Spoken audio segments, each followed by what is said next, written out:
po pala si Dingdong Zara, isa po akong nurse by profession pero currently po nagtatrabaho tayo sa airport bilang isang firefighter. So, pumasok ako dito kay Supremacy International last July bilang isang franchisee. Good enough, kumita kami ng wife ko. Sabi ko sa sarili ko, parang gusto kong subukan yung motorcycle program na part ni Supremacy International. Nag-start ako middle of November 2024. Ang gusto ko talaga nung time na yun is Yamaha Aerox. Kaya lang, meron na kasing dalawa sa amin na naglabas ng Aerox eh.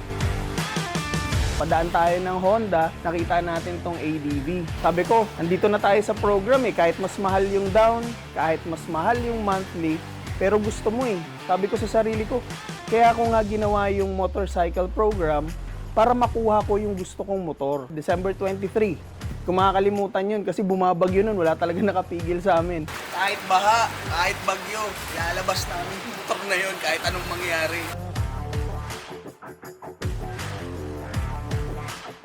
At ang mas maganda pa dito, before natapos yung 2024, nakuha na rin natin yung advance 2 months payment para sa motor na to. So, ang nakakatuwa lang, before ko kasi to ginawa, sabi ko, before ako mag-offer sa ibang tao ng motorcycle program, kailangan mapatunayan ko muna sa sarili ko na effective talaga siya. And good enough, eto na.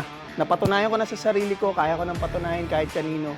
Kung ano man yung motor na gusto mo, kayang-kaya mo abutin gamit ang motorcycle program ni Supremacy International under Legacy Builders.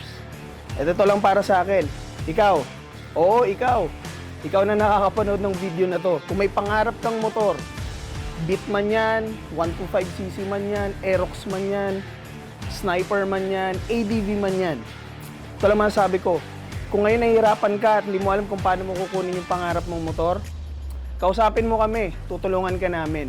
And for sure, isa ka na rin, 1 to 2 months, makukuha mo na rin yung pangarap mong motor. And in 1 year, for sure, tapos mo na rin bayaran yung pangarap mong motor. Kung meron kang gusto, gawin mo na ngayon. Gawan mo na ng paraan. Bakit? Kasi kung hindi mo gagawa ng paraan, yung pangarap mong motor, pangarap na lang yan. And kung hindi mo to gagawin, may iba taong gagawa nito. Mas maganda ng ikaw. Tutulungan ka namin under our leadership, under our mentorship, under Supremacy International and the motorcycle program. For sure, makakuha mo na yung pangarap mong motor.